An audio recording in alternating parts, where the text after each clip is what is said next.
In this episode of the Latino Business Report, we have April Hernandez Castillo. She is an actor, author, keynote speaker, and lover of red lipstick. April is known for her riveting performance as Eva in the movie Freedom Riders. April was living the Hollywood dream. However, behind the glitz and the glamour was a woman dealing secretly with a traumatic past. During this podcast, April opens up about her painful past and gives us a behind-the-scenes glimpse of the acting industry from a professional and personal perspective. This is part one of a two-part podcast. If you're not already following this podcast, you may want to do so you can be notified when we drop new episodes. Part two of this interview with April Hernandez Castillo will drop in 2 days.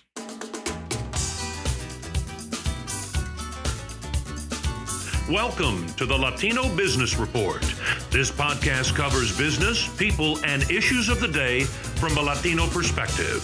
The Latino Business Report is brought to you by TAMAC, the Texas Association of Mexican American Chambers of Commerce. TAMAC is the leading Hispanic business organization in Texas since 1975. Now for your host, J.R. Gonzalez. And welcome to another episode. Today we have with us April Hernandez Castillo. Some of you may not recognize the name, but you'll definitely recognize the face. April is an actor. She's a keynote speaker. She's an author. She is a parent, and she is a lover of red lipstick. Where that comes from, I don't know, but I read it on her bio. So let's go ahead and say hello to April. April, how are you? Good evening. I am well. Thank you. How are you? I am doing great. April, I want to really thank you for taking the time out of your busy schedule to talk to us today, but we have a lot to talk about. Yes. April, first of all, congratulations on your new book. I mean, I do want to get to that. And just real briefly, what is the title of that book and what is it about?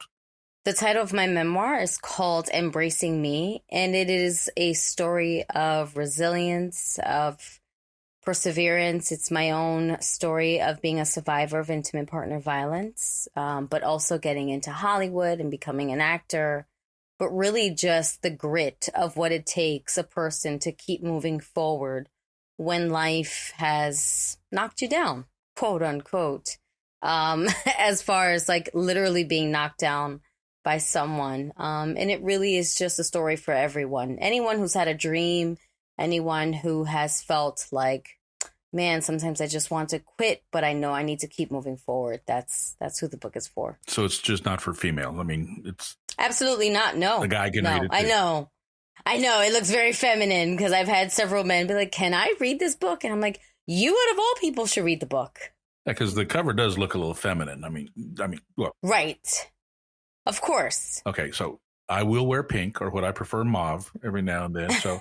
I'll see about go ahead and get in the book. I'll get the book on one condition, is that I get an autographed copy from you.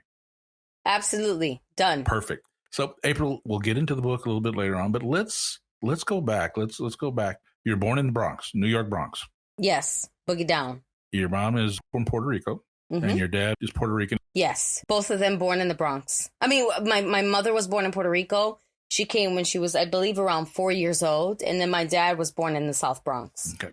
So how did that experience of being born and raised in the Bronx, what did that mean to you? You're from the Bronx, you're from New York, Puerto Rican, that's a whole different thing. And the Bronx on top of that, that's a different lifestyle. Absolutely. It was the greatest thing growing up in the Bronx, especially when I did. I'm an 80s kid. I was born in 1980. To me, it was one of the best eras, especially for hip hop and music and everything that was happening. But there was a sense of community. There was a sense of something that I don't see anymore. Although it was one of the worst times in New York. Kind of tough neighborhood, wasn't it?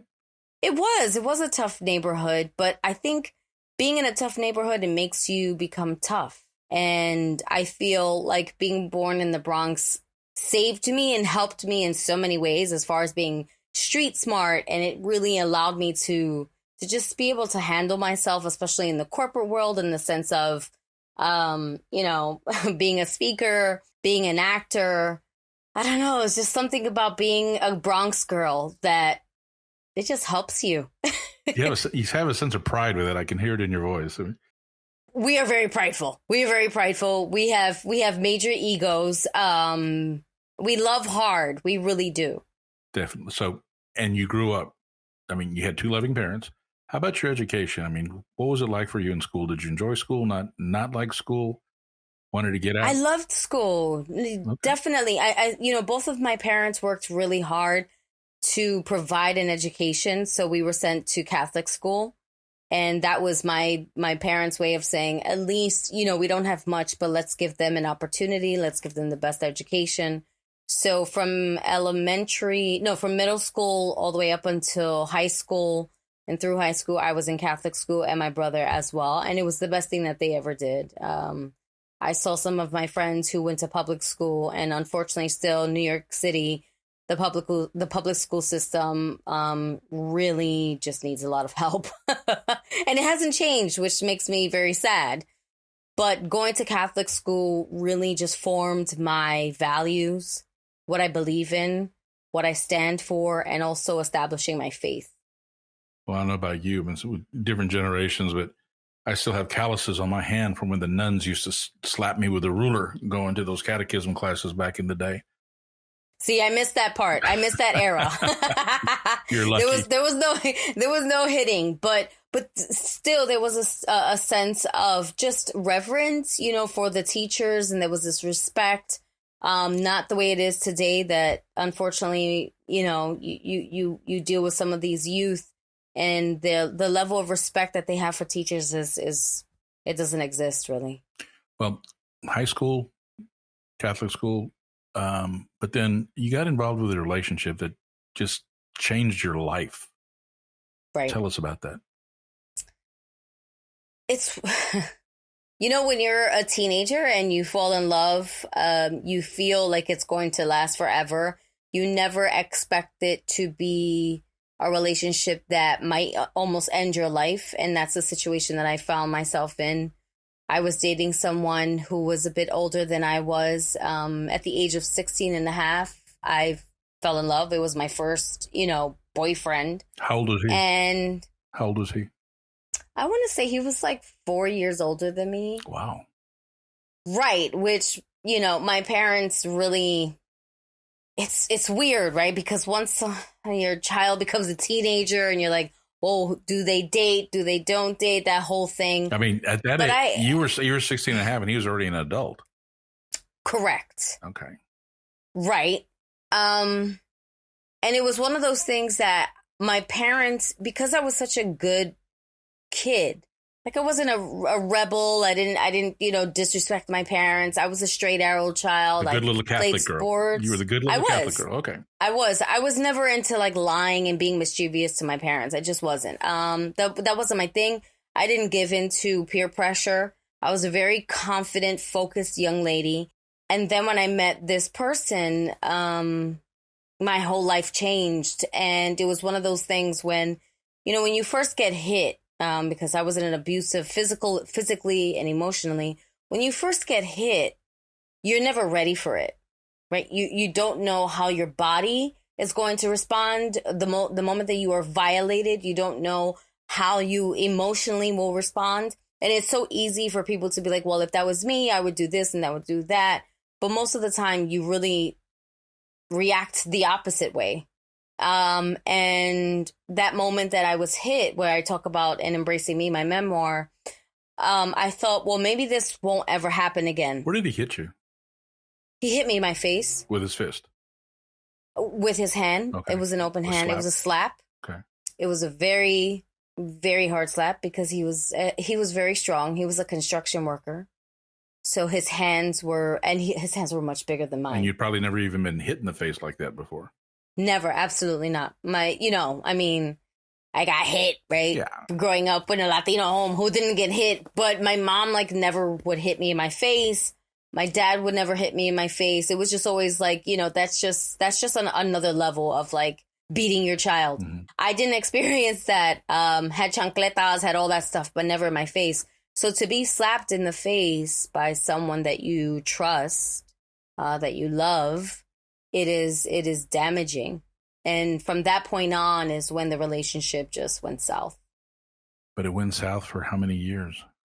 Oh, until I was about 20. Okay. And no one knew, right? No one knew your about parent, my abuse. What I would imagine. I mean, No one. no marks, no bruises or anything, or did you just hide them? I just hid them very well. I hid them very well. And that's another thing about abuse is the shame is really why someone stays, because they're so ashamed. They're terrified of saying anything, of being judged, which is always when I'm working with parents, when I'm facilitating, when I'm doing workshops, I'm always trying to put myself in their shoes as a parent, because now I'm a mother, but also giving the perspective of a child, a teenager, or when anyone becomes abused. It's just such a shameful thing to experience. So you're experiencing, starting at 16, both physical and mental abuse by a man who is a man, full grown, much older. Well, yes. 4 years. I mean, at the time, that's quite a difference. Right. I'm not even going to ask that. How did you get out? That's the important part. What did you seek help? Did somebody intervene? Did you just say, yeah, that's it? I'm walking away? What happened? Yeah, well, I always say that everyone has a threshold, and it takes a woman 7 to 8 times before she actually leaves a relationship. So there's 7 to 8 attempts to actually leave before it happens. But give that into how long, right? So it could be a year or it could be 20 years. And for me, it was just, I woke up one day and I knew like I didn't want to live anymore because the pain was just too much. When you're in that relationship being abused like that, what were your dreams? What were your goals? I mean, you were a young teenager with your whole life ahead of you. I mean, did you have dreams about doing something, or were you just kind of relegated? I'm just going to be in this relationship and this is it. What was going through? Oh, absolutely not. I like I said, I played sports the majority of my life in high school and, just growing up in the streets. I was always very athletic. So I saw my life becoming either very nutritionist, athletic trainer. I also dreamt of playing for the Olympics softball team. Okay. I mean, I ate, everything to me was baseball and softball. So when this happened, obviously my grades started to decline, and I was an A student. My grades declined, and I just lost the love for the sport, which was a huge sign for any parents who are listening. You have to look for the signs; they are always there. But the pain became so bad of just not wanting to wake up anymore because I didn't know if I was going to make it out alive due to this person hurting me. And I just said, I don't want to wake up anymore. Wow. I just figured, suicide was never, ever, like no one ever committed suicide the way they are doing now. They just weren't. Mm-hmm. But it was a thought. And that's a message that I always talk about. Just the thought of suicide is just as dangerous and as scary as the actual attempt of doing it and getting it done. But then I figured, man, what if I live? What if I actually left? What if I found the courage to leave this situation, and just say, I'm not going to do this anymore. And that's what I did. Where did you find the courage? I prayed. Where did you find the courage? Where did it come from? It definitely came from I had a very great relationship with my father. And I truly believe that my relationship with my father is what saved me. But you didn't confide in your father during that time. No, I didn't confide in him until maybe 10 years later. And as a Latino dad, he's probably ready to go find that guy and beat the hell out of him, I'm sure. Right. And it was, it's something, JR, it's interesting because instinctively I knew that. I knew that my father, granted, he has every right. His baby girl is in a very dangerous situation. And now me as a mother to 2 beautiful girls, I think I would go mad. But because I understand the justice system and I understand that the abuser has more rights than the victim, which just blows my mind. I just knew that at that young age, and I believed in myself that I could get out of it. Is that something I suggest? No.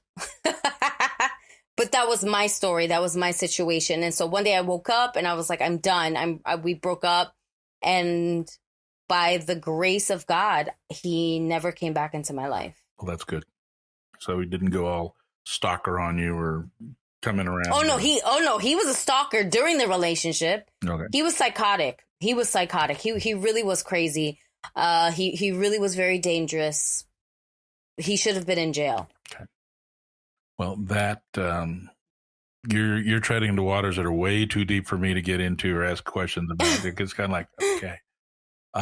So let's fast forward. You went through that. Then after the relationship, did your life change? Did you become more active? Did your grades come up again? Well, but by that time you're 20. You're already out of high school then, right?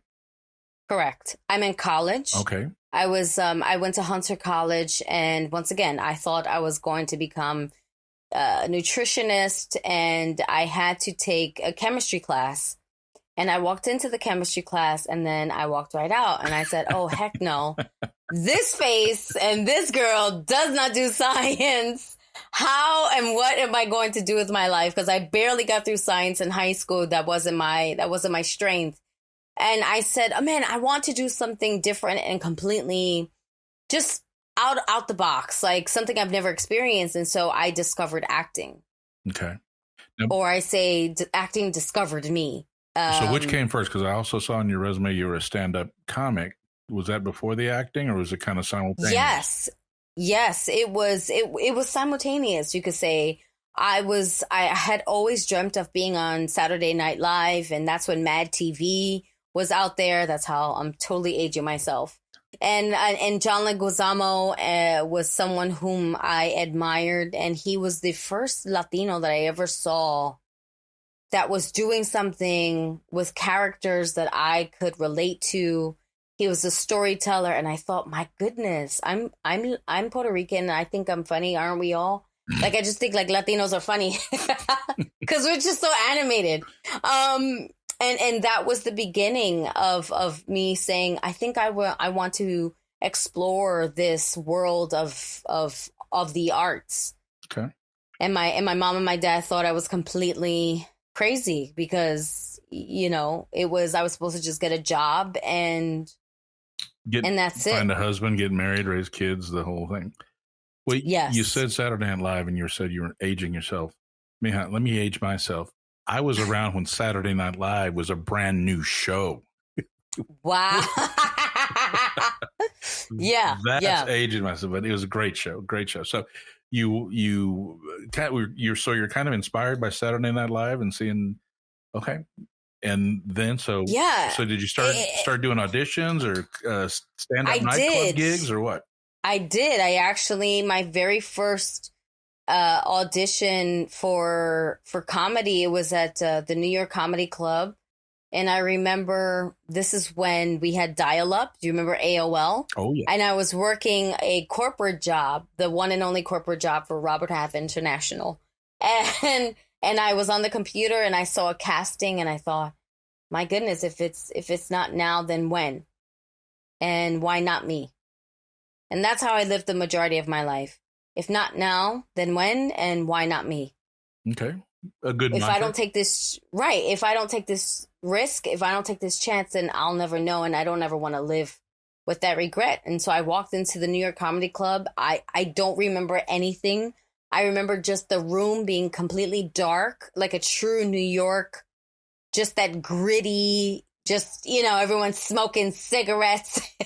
And I did about 2 or 3 minutes of an audition. And I thought, my goodness, that was horrible. That sucked.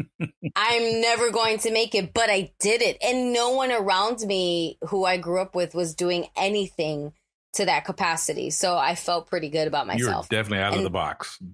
I was definitely out the box. And my mother was looking at me like, ay, Dios mío, what is going on with her? Like, who is she? And then I received a phone call, right? Because I didn't have a cell phone. I didn't even have a beeper at that time. I just had my house phone. Yeah, I know. I remember when beepers were new too, so we won't go there. But right. And it was just receiving the phone call, and that really was, one of my first moments of having a yes. So that started and knowing. So was that the genesis of your new career, your new pathway in life? And I told my mom and my dad, I said, I'm going to do this. I'm going to become an actor. And I started booking work. I got an agent. I started booking commercials. And then my first commercial was with Yao Ming and Yogi Berra. Whoa. Aired. Back up. Yeah. Your first commercial was with who? Yogi Berra, Yankee legend. Yeah. And Yao Ming, who was for the Houston. Yeah. The tall guy, right? The tall guy. The tall Chinese, yes. I was. Were you? It was insane. Were you the basketball or what? I mean, you're what, 5'0" nothing? I literally came from his waist down to his feet. That was my entire body, and yet there was still so much more. He was towering over me, and I thought, "Wow, this is interesting." Okay. But it was once again life-changing. Was that your first paying gig or one of your? That was my first time where I was able to become an official professional paid actor. Okay. Is that commercial on YouTube someplace? It is. Okay. All right. For those listening, I'm gonna find that link and put it into the podcast notes. So go. Right. We'll find that one. But okay. Didn't mean to interrupt. So you got this. That must have been a cool experience. So how old were you when you got that? When you got that job? I want to say maybe either 22 or 23. Wow. I mean, Yogi, those are legends. I mean, both of them. Did you even realize who they were when you got the job? Well, I knew Yogi Berra, of course, because growing up in the Bronx, you are born into being a Yankee fan. You don't even have an option. And when I told my father, he nearly fainted because he's a huge Yankee fan. So I was more excited about Yogi Berra, but I had no idea or no clue who Yao Ming was. Now, after you got after you got that commercial, did your parents start maybe changing their attitude to your desires to be an actor? Yes, I definitely. They saw how determined I was.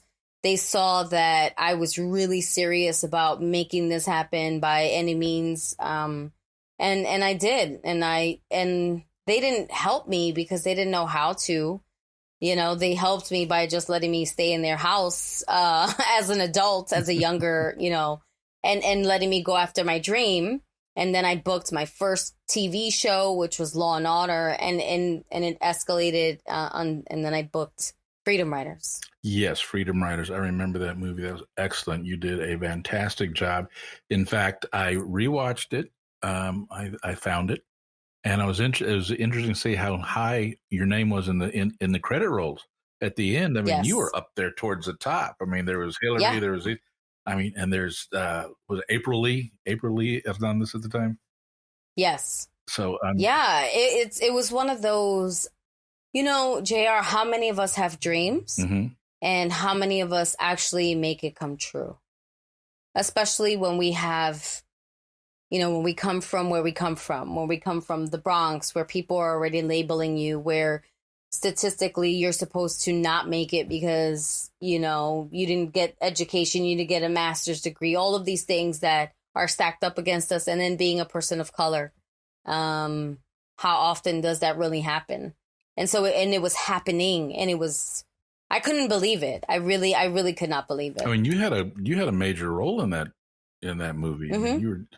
Wow. Okay. It's worldwide. I don't want to sound like a starstruck fan here, but I'm going to get a little starstruck here. How cool was it being on set with those actors and going through that daily grind, which you'd probably say, I would do this for free and I'm getting paid. How cool is that? Oh, it's so much better when you get paid because the checks are so nice. I was pinching myself, and the moment that I saw Hilary Swank, I was girl fanning because I was such a huge, just seeing her, how she's grown as an actor. She was a 2-time Oscar winner by then. And it's not easy. It's not easy, especially at that time for women to get to that level. And she handled the role with such grace, and it was a lot. It was a heavy, heavy movie. I didn't really understand the capacity, who I was playing. I was playing a real girl. Her name was Maria Reyes. Meeting the real Erin Gruel, which we are still friends. And she actually wrote the foreword to my book. Really? Which was such a blessing. Yeah, it was such her Really? knighting. It was like she was knighting me because obviously the Freedom Writer's Diary is what the movie is based off of. So having the ability to write my own story was inspired by that. Okay, for those of you who have not seen the movie, you got to see it. And don't go cheap like I did on YouTube. Actually find it, pay for it, so April can get some royalties on it, okay? Amen to that. So yes, indeed. So April, I kind of Googled you a little bit before the interview here for the podcast, but we're talking, okay, Freedom Writers, then you, ER, Law and Order, 30 Rock, co-host on The View, Blue Bloods, Nurse Jackie, Person of Interest, Dexter, Law and Order Special Victims Unit, The Following. My gosh, the list goes on. Congratulations. I mean, that's an achievement. Thank you. So Thank you. I have to ask, as you've gotten a lot of jobs, get a lot of acting jobs, out of those, how many no's did you get in between? Are you laughing and I can't tell right now. It feels like both. I can't even tell you. It's a tough business. It's a tough business. I can't even tell you because there's been that many. You don't even receive a no. You don't even hear anything. They just don't call you back. They just ghost you. They just don't call you. It's just complete ghost. And you have to really have a tough skin and not take it personally, because it doesn't have anything to do with the character of who I am as a human being. Right. It is just based on whether I fit their project. But we can't help it because as artists, you want to fit the project. I mean, you want to be, because you know what you can do. And also, like, we wear our hearts right here. Like, literally, my heart is here every time I have an audition. It's right on my sleeve because we have to be so available in every audition. Every time we sit with another director and they ask us to do an improv, we are constantly operating from just pure love of the art, and yet to not receive a yes, not even to hear anything, it really can send you down a dark hole. I can imagine. Yeah. A lot of rejection. But this is your business. I mean, you're self-employed. You're an entrepreneur.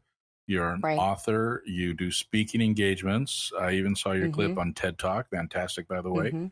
So, thank you. April, as from a business aspect, what keeps you going? I mean, what gets you up in the morning and goes, yes, I want to audition. Yes, I want to go do another speaking engagement. Your memoirs, your book, I'm looking forward to reading that. Does it have pictures, anything, or is it just? It doesn't. Oh, okay, I'll read it anyway.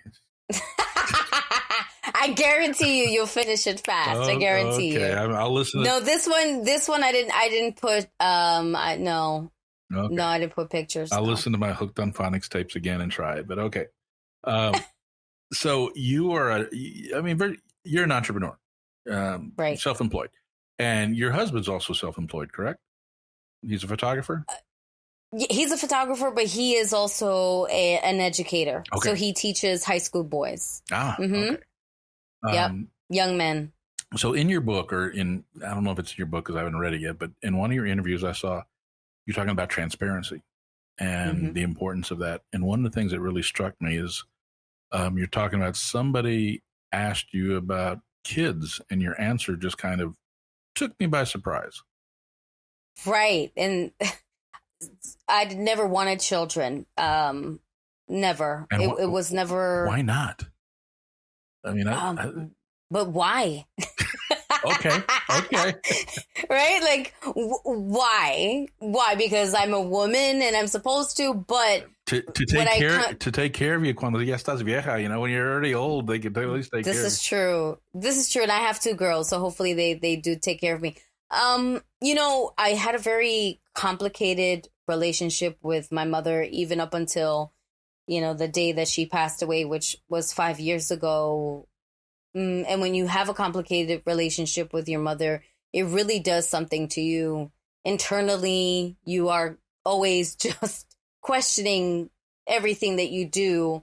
And also from my abusive relationship, it was just this fear. I also had an abortion. So that was something that I felt that I was like, man, I should never have children because I am not deserving of them. No. And so that's that has been the work that I've done on myself, which is why I called the book Embracing Me, because it's been these last 20 years of embracing all the mistakes and decisions I've made and now becoming the woman that I am today with two lovely, phenomenal, awesome, vibrant little girls. Well, kind of explain to me then, how did mentally that shift, that somatic jump you made from not wanting kids, having an abortion, definitely not wanting to bring children into the world and live your life the way you wanted to live it, to now you have two beautiful young girls. What happened? What changed? Oh, well, I mean, my husband and I, not the abuser, I've been with my husband for 21 years. We were together for 11 years and until we had my first child. And I was living in California. I was working on Dexter. We just got nominated for a SAG award. And I was like, this is like, our life cannot get any better. But his father passed away and his biological clock started ticking and he wanted to become a father. And I was like, what? Where did we go wrong? Okay. So his clock started ticking. I never even had one. Mine wasn't even, it was out of service. And I thought, my goodness, where did we go wrong in premarital counseling? We never spoke about this. We were supposed to just live in Malibu and like become these, rich and famous. And I spoke to my manager. I asked her for her advice because I knew the sacrifice. I knew the sacrifice that came with being a parent. I just knew how hard it would be, especially for a woman who's keeping the schedule and acting and the stage and the callbacks and the auditions. I mean, that's a crazy lifestyle as it is. Right. And like, I just felt like I don't want to give that part up. I just think that, for so long, women they've always been having to sacrifice so much to have a family, and yet, they're forgotten. And that was my biggest battle. I didn't want to just give up my dream because children weren't part of my dream. They just weren't. And I had to get to that place where I was okay with saying that. And that's where the gift of transparency came from, because I felt bamboozled by motherhood. I felt like no one prepared me, and no one did, because I didn't have a good relationship with my mother. Your children are not part of your dream, but now they're a part of your life, and you wouldn't exchange them. I wouldn't even exchange it, right? I can't even. I'm like, oh my God, what the hell was I thinking? But that was my truth. And so the transparency really was a gift, because it allowed me to set boundaries. It allowed me to be completely.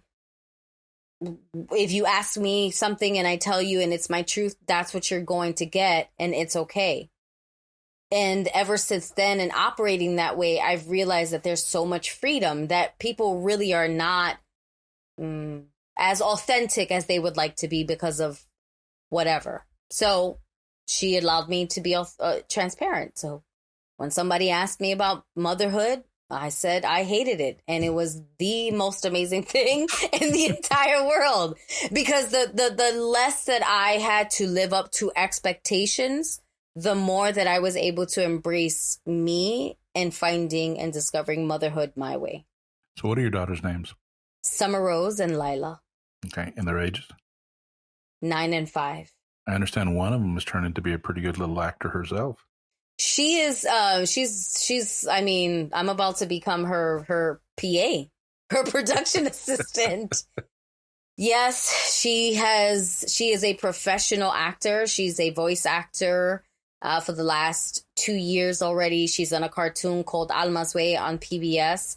She filmed she did a cartoon. So she was the voiceover for a character? Yes, okay. She is the voiceover for the main character on Alma's Way. Wow. Yes, she is the voice. All right, I'm gonna have to go YouTube that one as well, and I'll put it in the podcast notes. That is great. Yeah, and she is a phenomenal actor. She is a true actor. She shot her first film last year, and then this year it premiered at South by Southwest, and I cried like a proud mom. Like a baby. throughout the entire film, and my eyelashes almost came off, and I held her hand and we cried together, and it was a moment. It was just amazing. Did you cry out of pride or a realization that she's probably going to be a better actor than you? For both. Oh yes, I know that she's going to be great. I know that she will win an Oscar. I know that she will do so many more things because of, all the things that I never had. I'm teaching her. I'm not giving it to her. You're giving her guidance. I'm her hardest critic. Well, good. Her hardest one. Yeah, I don't I'm not that parent that I don't think all my kids are amazing. I'm like, if they're a little flawed, we'll work it out. I don't operate at that, oh my gosh, everyone's a winner. No, I don't believe that either. I think everybody, you need to work hard. Definitely. And when it comes to work, I mean, that's one thing, a good work ethic. I'm sure your children are learning that. But I just can't imagine, your husband's an educator and what you said, high school kids? Yes. Let's be realistic. I mean, teachers are so underpaid. I know he has the photography as a side hustle, but it's not even a hustle for him. I've seen his work. I mean, that's some good work. Thank you. He does some good work, and I know that you go on his shoots with him in between when you're not working or the kids aren't around. You're out there. In fact, share with us that story about the wedding shoot that you had here recently and what you did. I mean, I thought that was so cool. Yes. So when I am not on set or if I'm not speaking, I am helping my husband. Let me ask you something. When they hire your husband and you show up and they realize, you're like a pretty well-known actor, does it kind of freak people out? Like, why is she here? It depends. I don't ever really share what I do. I'm just the creative director. Ah, okay. So they don't even recognize And so they don't, which is fine. Okay. I am incognito because, and it depends. I mean, some people Google and then they find out. But I always feel like that's not why I'm here. I'm here because I'm very good at my job. I'm very good at bringing out the star that's inside that person. That's my job. Okay. I'm the director and I have to bring out whatever is in you so that way we capture it on camera. Well, tell and so we were, we were hired for Sweet 16, which we usually don't do. We don't do events like that. And the mother of the young lady was busy. And the young woman, who's just beautiful, had no makeup and no hair. And I'm like, who's doing your hair? And she says, no one. And I was like, that can't happen because we have to take your photos. And this is our brand. And I jumped in and I was doing her hair. And I don't do hair. I can do makeup, JR. I can make a woman look absolutely fabulous, but I just don't do hair. And jumping in and doing her hair, her mother at the end was very emotional. And she said, the way that you jumped in for my little girl is only what a mother would do. And I was like, wow. But also the performer in me was like, this is what we do. We look out for each other. We have to do this. And I think it's just always wanting to give people this experience of working with my husband and I that will make us stand out, because I mean, photographers are a dime a dozen, but in business, people will work with who they like. People will work with people who do just what do we say? Under promise, over deliver. People buy from people. I mean, they got to like you. Yeah, exactly. And so, she was like, I'm going to refer everyone. And I'm like, great. Awesome. So now you're a hairdresser too? Absolutely not. April, we are almost out of time on this one. As I told everybody at the beginning of the podcast, this is just part one of part two. So we're going to be back. You've been listening to the Latino Business Report. My name is J.R. Gonzalez. I've been your host today, and we're here with April Hernandez Castillo, actor, keynote speaker, author. And in part two, we're going to find out why she is a lover of red lipsticks.